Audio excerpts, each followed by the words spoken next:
When I first moved to Brook Hollow Estate, a gated community that boasted pristine lawns, wide sidewalks, and a picturesque lake glimmering behind rows of elegant houses, I believed I'd found the perfect place to settle down with my family. My name is Alexander Knight, though most people call me Alex. Unbeknownst to my neighbors, I serve as the chief of state police, overseeing law enforcement throughout the region. Typically, people assume I'm just another friendly resident who enjoys yard work on Sundays and barbecues on holiday weekends. My decision to keep my career low profile was intentional. Past experience taught me that many folks feel uneasy around police officers, particularly one with as much authority as I have. I wanted my family to enjoy a normal suburban life, unencumbered by the weight of my badge. During the first few weeks in Brook Hollow Estate, my wife Melissa and I soaked in the tranquil atmosphere. We watched our two boys, Noah and Ethan, race their bicycles along the safe, well-maintained streets. We exchanged greetings with neighbors passing by on morning walks. We were excited by the promise of a friendly, community-driven environment, little knowing that a single individual would soon turn our idyllic lifestyle upside down. That individual was Marjorie Berenson, better known, often with a hint of fear or exasperation, by her neighbors as Karen. In her mid-50s, with meticulously styled hair that never seemed out of place, Marjorie exuded an air of rigid authority. She held the position of vice president of the Brook Hollow Estate Homeowners Association, and from the moment I arrived, I picked up faint whispers about her notoriety. "Watch out for Karen," a neighbor joked, half serious, as I unloaded moving boxes from the truck. "She'll measure your grass with a ruler if you're not careful." I laughed at the time, dismissing it as typical community gossip. But soon enough, I realized those warnings were no joke. It began with subtle encounters, an unsolicited email from the HOA, bearing Karen's signature, reminding me about permissible garbage collection times, a random neighbor muttering that I should avoid certain decorative plants because Karen hates them, a rumor that she once threatened to fine a family for putting Christmas lights up 2 days too early. These trifles were annoying, but still, they didn't truly alarm me. After all, every neighborhood has its share of controlling busybodies. But the true, unsettling depths of Karen's nature became apparent only after I attended my first HOA meeting. That evening, I walked into the community center expecting routine discussions about budget allocations and landscaping schedules. Instead, I found myself in the middle of what felt like a miniature inquisition, Karen's Inquisition. With a stack of papers clutched in her manicured hands, she berated residents over everything from unapproved mailbox designs to minor hedge encroachments. Her condescending tone, combined with the near-military stance she adopted at the podium, cast a pall over the gathering. Many neighbors bowed their heads, seemingly terrified to speak up. By the end of that meeting, I learned 2 key facts. Karen wielded the HOA rulebook like a personal weapon. Her influence extended beyond petty home improvement violations. She thrived on control, and she seemed poised to do anything to maintain it. Even so, I had no idea how drastic her methods would become and how deeply I'd be drawn into the conflict. Because while I was more than happy to let local police handle small-time disputes, there was a line no one should ever cross. And once Karen crossed it, she placed herself squarely in my domain. As the weeks passed, neighbors began confiding in me, partly because I made an effort to be sociable, partly because I exuded a calm air that invited trust. They voiced concerns that Karen had gone beyond standard HOA duties. Some believed she was spying on them. Mrs. Delgado across the street complained of a drone hovering above her backyard whenever her grandchildren visited. Mr. Peterson, a retired school principal, claimed that someone had rummaged through his mailbox after he objected to a new HOA landscaping fee. No one had direct evidence linking Karen to these intrusions, but the suspicious timing spoke volumes. Moreover, residents were frightened of official reprisals. The Brook Hollow HOA wielded enormous power, levying fines, threatening lawsuits, even placing liens on homes for repeated violations. Karen was known to be litigious, and few had the financial resources or the stamina to challenge her. For my part, I tried to gather facts without revealing my position as chief of state police. I quietly contacted the local precinct, checking for any official investigations on Brook Hollow Estate. Besides a few minor complaints, nothing major had been filed. People in the neighborhood were simply too intimidated to escalate. Then came an incident that rattled me. One early morning, I was jogging down Lakeview Drive. The community's landscaping staff was out, trimming bushes and clearing fallen leaves. I jogged past a large storage shed near the tennis courts, and that's where I saw them. Two uniformed men. Though something about their uniforms seemed off. The patches were unfamiliar, and the color scheme didn't match local or county police. They stood with Karen, who was gesturing emphatically, as if giving orders. I paused, adjusting my shoelaces to discreetly observe. They nodded vigorously, then moved to a black SUV that bore the word police stenciled along the side. The design was crude, the seal on the doors unrecognizable. My instincts, honed by years in law enforcement, prickled. I was certain these men were not legitimate local or state police. Possibly private security? But private security typically wore clearly marked uniforms, and their vehicles were rarely labeled police. This looked more like a cheap knockoff. Karen was mid-conversation, so I resumed my jog, uncertain what exactly was happening. But an uneasy feeling trailed me all the way home. My suspicions deepened a few days later when multiple neighbors claimed that police officers had shown up at their homes, issuing bizarre warnings. A mother scolded for letting her children chalk on the sidewalk. A middle-aged couple threatened with arrest if they didn't remove a small garden statue. Confused, they asked me if the local department was cracking down on petty things. I said no, certainly not. That's when the neighbors admitted that the uniforms worn by these so-called officers looked unprofessional, featuring no standard precinct badges, just a generic police insignia. The implications were alarming. Karen, it seemed, might have hired imposter cops to intimidate residents, leveraging fear of law enforcement to enforce her personal HOA agenda. Most folks wouldn't question a uniform, even if it looked slightly off. The average citizen is reluctant to challenge someone who claims to be a police officer. I was outraged, but I needed more than anecdotal stories to confront her. If Karen truly had stooped to impersonating law enforcement, that was a serious crime. And unbeknownst to her, she was meddling in my territory. If there's one thing I detest more than a bully, it's someone who impersonates the badge. But I had to tread carefully. Revealing my position too soon might spook her, prompting her to destroy evidence or double down with more cunning methods. Instead, I decided to investigate covertly, gather concrete proof, and then strike in a way that would end her scheme for good. Determined to figure out the truth behind these fake police, I called upon a close friend and colleague, Detective Sam Delaney, who worked at the local level but knew how to operate discreetly.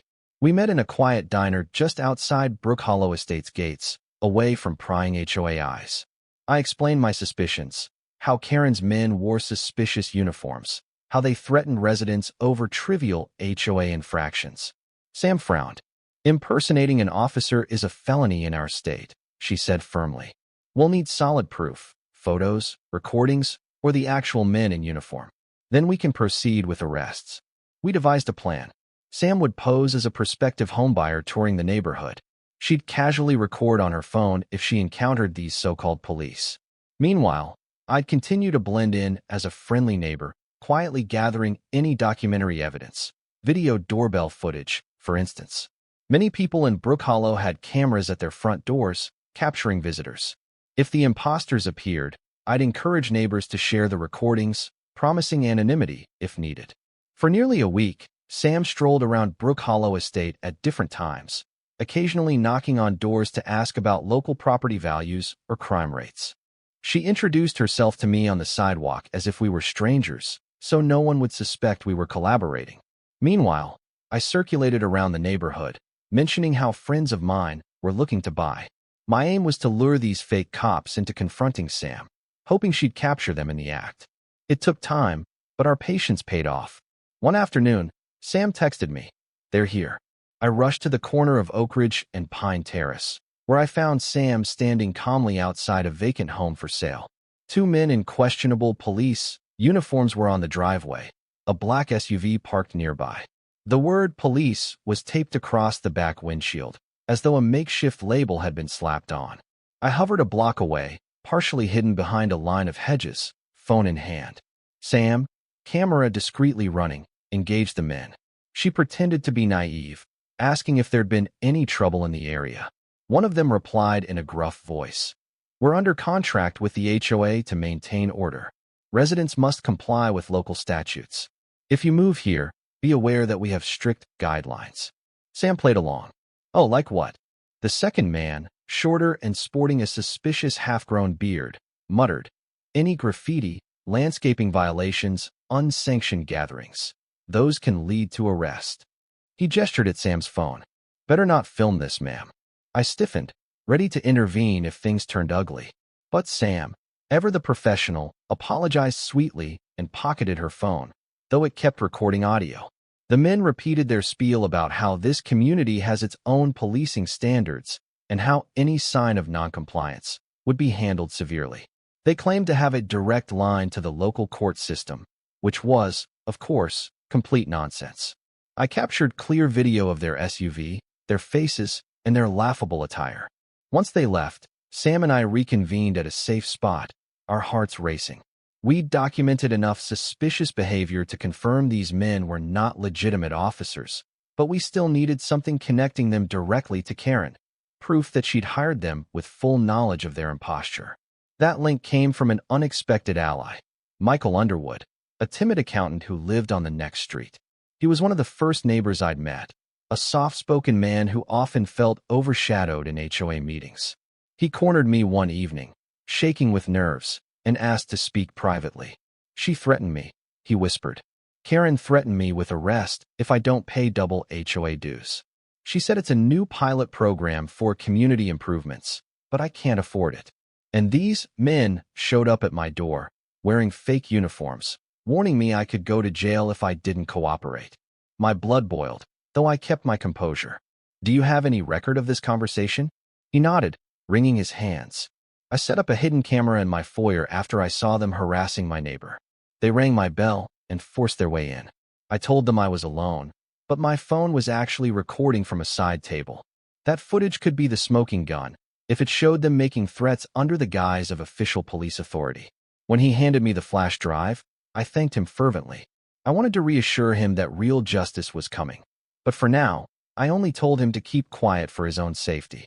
Later that night, I reviewed Michael's footage with Sam by my side. Our jaws tightened as the men in the video repeated the same intimidation tactics, threatening arrest over an HOA fee. One even mentioned Karen by name, saying, Ms. Berenson has authorized us to use any measures necessary to ensure compliance. Bingo. We had the direct link. Armed with incontrovertible evidence, Sam and I prepared to act. The crimes in play were serious: criminal impersonation, extortion, trespassing, and conspiracy. If proven, Karen and her henchmen could face jail time.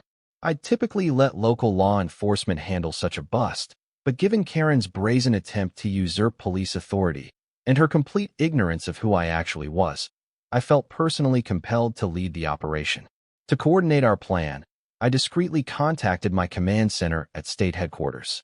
On paper, of course, I had every right to mobilize troopers, but I still wanted to keep my home life separate. Nevertheless, I couldn't ignore that Brook Hollow Estate was now a hotbed of illegal activity.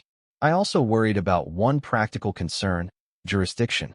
Officially, Brook Hollow Estate was within the county sheriff's domain, and state police usually only stepped in for major felonies or if local agencies requested assistance. Yet, impersonating an officer is undoubtedly a major felony, and the potential scope, threatening dozens of families, qualified as significant. I justified my involvement as chief of state police on the grounds that local authorities needed specialized help. Besides, impersonating police was an insult to all real officers. The day before we moved in, we scheduled a meeting with the county prosecutor.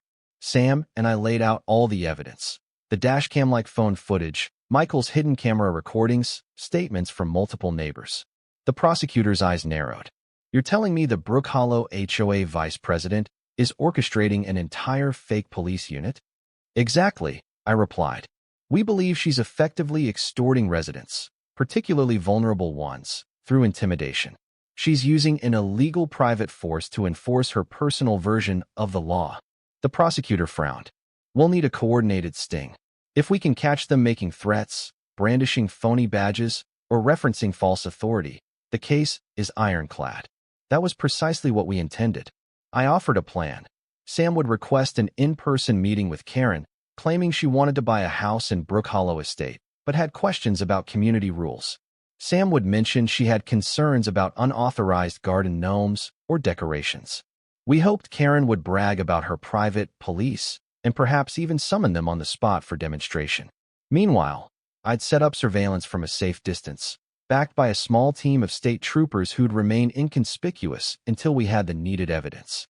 Once Karen openly admitted her scheme or attempted to send the phony cops after Sam, we'd swoop in and make arrests. It felt like an overly theatrical approach for a suburban HOA dispute, but Karen's actions were far from normal. We had to strike swiftly, ensuring the safety of the neighbors who'd bravely spoken out. I also felt a personal stake. This was my community, too, and I refused to let a bully terrorize decent people under color of fake law. The following weekend arrived with bright sunshine and a cool breeze. Perfect weather for house hunting. Sam, dressed casually in jeans and a light sweater, sauntered into Brook Hollow Estate with confident ease. She parked near the main entrance, waved politely at the gate guard, and explained she had an appointment with Ms. Berenson. The guard, obviously a real security employee of the HOA, not Karen's fake police, confirmed her arrival and let her pass. I was stationed a few blocks away, in an unmarked vehicle with tinted windows. Two plainclothes state troopers sat beside me, scanning live video feeds from discreet cameras Sam had worn, one pinned to her belt, another hidden in her phone. Meanwhile, two more troopers patrolled inconspicuously through the neighborhood in a civilian car, ready to respond. Sam arrived at the HOA office, a modest building near the community center. Karen stepped outside to greet her, wearing that ever-present look of superiority. Even from the camera feed, I could sense Karen's condescension as she gave Sam a brief handshake and gestured for her to follow inside. The interior of the HOA office was tastefully decorated, with immaculate hardwood floors and carefully chosen artwork that probably complied with some bylaw about neighborhood aesthetics. Karen led Sam to a small conference room, where a pitcher of water and glasses waited on the table. "So, you said you're interested in purchasing a home here?" Karen began, her voice dripping with the practiced politeness of an HOA official. "Yes," Sam replied, taking a seat. "I love the area, but I'm worried about enforcement. I've heard Brook Hollow Estate is pretty strict." Karen's lips curved into a tight smile. "We take pride in maintaining high standards. That's part of what makes Brook Hollow so appealing and keeps property values high." Sam feigned uncertainty. "I've read stories of HOAs fining people for small stuff, like painting their shutters the wrong shade of blue. Is that true here?" Karen gave a dismissive wave. "We do have guidelines to ensure uniformity, but we rarely need to fine people anymore. Not since we established let's call it a specialized security arrangement." Sam tilted her head. "Security arrangement?" At this, Karen's eyes gleamed. She leaned in slightly, as if sharing a secret. "Yes, we have a police partnership. They handle rule breakers swiftly. No more drawn-out legal battles or ignored warnings. Trust me, once you see how efficiently they operate, you'll appreciate the sense of order." "Police partnership?" Sam repeated. "I haven't heard of local PD doing that." Karen chuckled. "Oh, these aren't your typical city cops. They're a private unit, but fully certified, at least in practice. Think of them as my personal security detail. If you cross any lines here, they'll be at your door, reminding you of the consequences." That was it. The troopers in my car exchanged glances as we heard Karen brag, on record, about her private police. This was exactly the confession we needed, a statement acknowledging they were not official law enforcement, but a phony force nonetheless used to intimidate. Sam didn't break her cool facade. "Wow," she said. "That's impressive, but I'd like to see them in action. Could I?" Before she could finish, Karen glanced at the clock on the wall. "We're expecting some new shipments for the community garden soon. Actually," she paused with a sly grin, "I might be able to show you how it works. There's a property on Pinewood Lane whose owner keeps violating our lawn ornament regulations. I can call the team, and we can check if there's any non-compliance right now." Sam's eyebrows rose. "That would definitely help me feel more confident about the neighborhood's discipline." Karen reached for her phone. "Yes, let me just call them. They usually respond within 10 minutes. She dialed a number and said, "Come to the HOA office right away. I need an escort for a neighborhood compliance run." I turned to my troopers. "This is it," I muttered. "Let's get in position." In less than 10 minutes, The same black SUV we'd seen before arrived in front of the HOA office. I watched through binoculars as two men stepped out in their bogus uniforms. Sam, who'd left the building under the pretense of retrieving something from her car, was now positioned near the entrance, phone camera capturing the men from behind a tinted window. Karen walked up and greeted them like old friends. "All right, let's get rolling," Karen said. "We have a prospective buyer who wants to see how we enforce our rules." She nodded to Sam, motioning for her to ride along if she wished. Sam declined politely. "I'll follow in my own car." This set the stage for a perfect sting. Karen and her fake cops were en route to harass another resident, someone who might not even be violating anything. My troopers and I advanced. I pulled the unmarked SUV onto the main road behind them, maintaining a safe distance. The second team also followed discreetly. They drove for about a half-mile to Pinewood Lane, parking outside a tidy brick house with a few decorative bird baths and a small garden gnome on the lawn. The occupant, an elderly woman named Mrs. Weinberg, was known for her love of whimsical yard ornaments. She was also known to be anxious about HOA threats. Karen marched up the walkway, flanked by the two fake cops. Sam parked on the far side of the street, phone in hand, filming from a safe vantage. We observed as Karen pounded on Mrs. Weinberg's door. The older woman, clearly nervous, peered out from behind the screen. "Good afternoon," Karen said icily. "I've told you multiple times that decorative statues are limited to one small item. You have 3. This is your final warning." Mrs. Weinberg trembled. I didn't know. I thought the limit was 2. Karen snapped her fingers, and one of the fake cops stepped forward, hand on a phony holster. He raised his voice. "This is an official compliance check. Remove the extra ornaments now, or you'll be charged with defiance of community standards." That was more than enough. My heart pounded with anger as I witnessed this brazen intimidation. I gestured to my troopers. "Move in." Our unmarked SUV pulled up, lights hidden behind the grille, now flashing red and blue. The second car, driven by plainclothes troopers, blocked off the other end of the street. Karen's face blanched the moment she realized official law enforcement was on the scene. Her two imposters looked panicked, uncertain whether to flee or confront us. I stepped out, wearing a jacket that read State Police on the back. The troopers fanned out behind me, weapons holstered but ready. My voice rang out with authority honed by years of commanding officers in high-stakes situations. "Everyone, hands in plain sight." I barked. "State Police." The fake cops exchanged frantic looks. One reached for his belt, fumbling for some worthless imitation badge. The other stammered, "We're with the Brook Hollow Police Unit. We have jurisdiction here." "Brook Hollow Police? That's not a recognized law enforcement agency," I said sharply. "Drop the act. We have you on record impersonating police officers. You are under arrest." Karen, as if waking from a dream, shouted, "This is ridiculous. They work for me. They're just security." She tried to spin a web of lies, but it was too late. My troopers approached the men, who offered no real resistance. After all, they were unarmed and likely realized they were facing professional law enforcement. Handcuffs clicked as the men were taken into custody. Then I walked up to Karen, who stared at me as though seeing a ghost. "And you," I said, locking eyes with her, "are under arrest for conspiracy to commit impersonation of a police officer and for extortion of community residents." Her cheeks flushed with indignation. "On what authority?"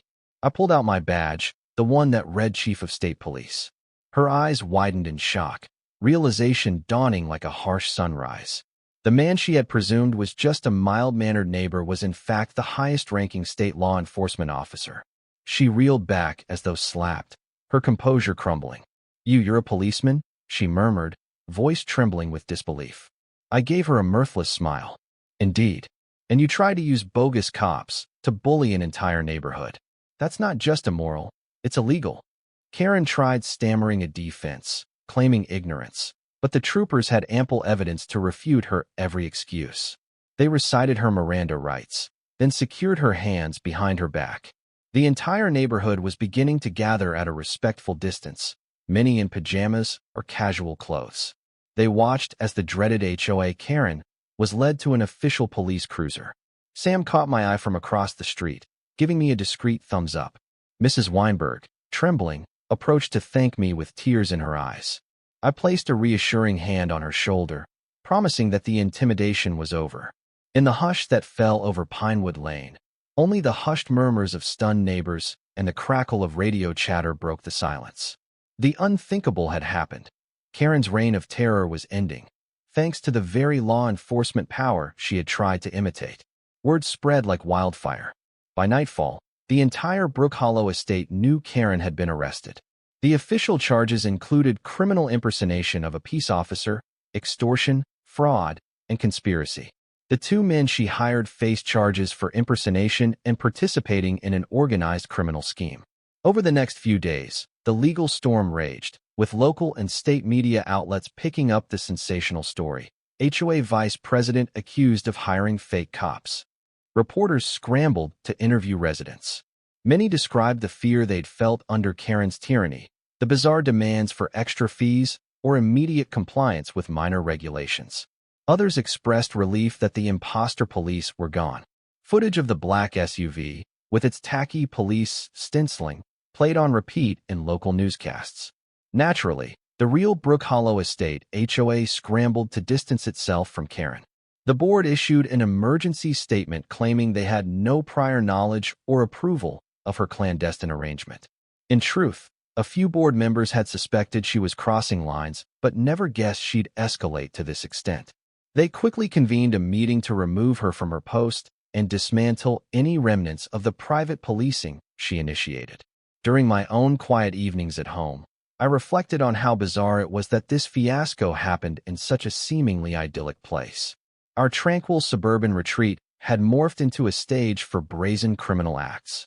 Yet the neighbors' gratitude made it worthwhile. House by house, people stopped to thank me, though I insisted I was just doing my duty. Nevertheless, there were consequences for me as well. My cover was blown. My identity as chief of state police was now out in the open, which meant I could no longer maintain the anonymity I'd once cherished. Melissa, my wife, teased me gently. "So much for a normal life, huh, Chief?" I shrugged, trying to find humor in it. "We'll adapt. At least the kids will be safer here now that we've cleared out the criminals." But despite the initial relief, I sensed an undercurrent of anxiety among some neighbors. They worried about Karen's eventual court hearings, whether she might retaliate, or if other unscrupulous HOA members could step into the void she left. A few days after the arrests, Sam and I sat down with the county prosecutor to discuss next steps. He confirmed they had enough evidence for a strong case against Karen and her fake cops. Thanks to the hidden camera footage, recorded statements, and testimonies from multiple residents, a conviction seemed highly likely. The prosecutor also recommended a RICO, racketeer-influenced and corrupt organizations, angle since Karen had orchestrated an organized scheme. That could lead to more severe penalties. "All we need now is for witnesses to be willing to testify," said the prosecutor, flipping through a binder of notes. I nodded. "Michael Underwood, the Delgados, and Mrs. Weinberg are all prepared to speak out. They're a bit nervous, but we can provide reassurance." He agreed to expedite the process, aware that the entire neighborhood was on edge. Meanwhile, Sam told me the two imposters were singing like canaries, offering details of how Karen had lured them with the promise of easy money. They'd purchased secondhand uniforms from an online marketplace, slapped homemade patches on them, and repainted a used SUV to mimic law enforcement vehicles. In short, it was a surprisingly sophisticated con job, albeit lacking professional polish. Day by day, the case built up unstoppable momentum. Karen's own arrogance had left behind a paper trail, emails, text messages, and receipts linking her to the entire scheme. Her downfall was all but certain. And though I tried not to indulge in schadenfreude, I couldn't help but feel a sense of justice that a bully would finally face real consequences. The long-awaited trial opened to considerable media attention. Cameras buzzed outside the courthouse, capturing Karen's stony expression as she arrived in a formal business suit, flanked by attorneys who looked none too pleased with their client's predicament. Inside the courtroom, I sat near the front, alongside Sam and a handful of Brook Hollow residents. The prosecution presented evidence systematically, each exhibit hammering home the extent of Karen's criminal enterprise. Michael Underwood's hidden camera video drew the biggest reaction. The jury watched in dismay as the fake cops threatened him under Karen's explicit instructions. Karen's defense tried spinning a story of misunderstanding, that she believed these men were legitimate private officers with proper certification, claiming that she was tricked. But cross-examination revealed her own text messages, in which she explicitly asked the men to pretend to be real cops and carry out arrests if needed. That contradiction dealt a crippling blow to her credibility. During a recess, the older men from the fake police unit pleaded guilty to lesser charges in exchange for testimonies against Karen. They confirmed she'd orchestrated the plan from the start, covering their modest wages plus a bonus for each warning or fine they delivered. They apologized for their role, claiming ignorance of the law, though the judge didn't seem moved by their excuses. Eventually, the defense called a surprise witness, an obscure security consultant who testified that Karen had requested community guardians. But even this witness had to admit he'd never provided them with legitimate law enforcement credentials. The attempt at deflection fell flat. Finally, after days of testimony, the jury returned a unanimous verdict: guilty on charges including impersonation, conspiracy, and attempted extortion. Karen's face drained of color as the foreperson read the verdict. She blinked rapidly, as if refusing to accept the reality that her power had crumbled. The judge, clearly disgusted by her manipulative scheme, scheduled a sentencing hearing. He sternly advised that a prison sentence was likely. Karen's attorneys slumped, apparently resigned to the same conclusion. Outside the courthouse, local reporters clamored for quotes. Sam and I avoided the cameras, letting the prosecutor handle the press. We had no desire for personal glory. Our main goal was ensuring no one in Brook Hollow faced such intimidation again. We did receive countless words of gratitude from neighbors, especially the elderly folks who'd felt most vulnerable. Some of them came to me in tears, hugging me with relief and praising the day we arrived in the community. Several weeks later, a newly constituted Brook Hollow HOA board convened an open meeting.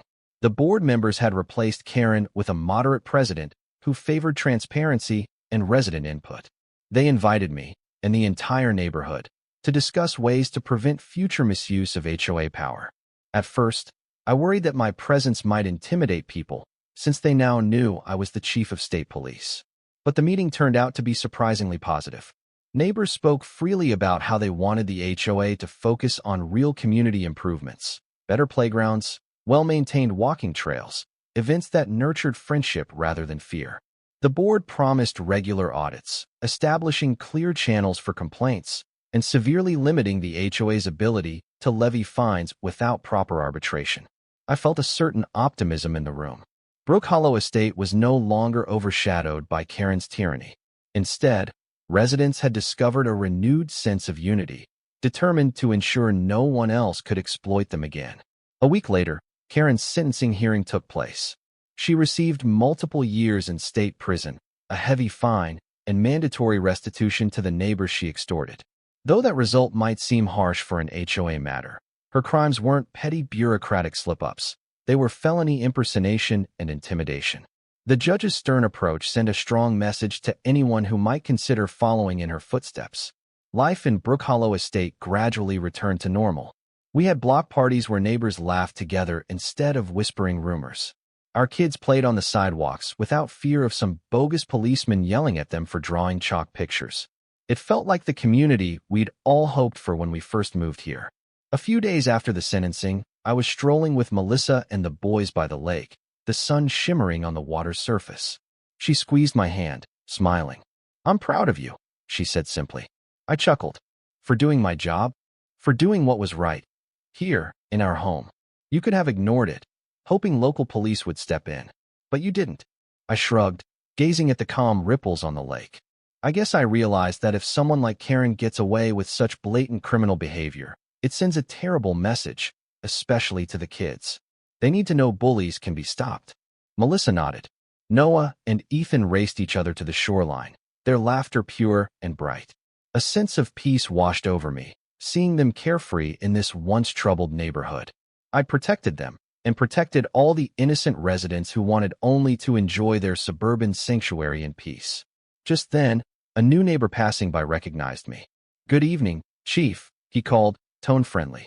"Thanks for cleaning up our little corner of the world." I smiled back. "Evening. I'm just Alex here. Have a great night." He waved and continued his stroll. As I watched him go, I reflected on the strange duality of my life now. I was both a father in a normal neighborhood and the highest law enforcement authority in the state. It was a weighty balance, but one I'd gladly maintain if it meant safeguarding the place we called home. In the ensuing months, Brook Hollow Estate thrived. Home values stabilized, neighbors grew closer, and the revised HOA rules were far more balanced.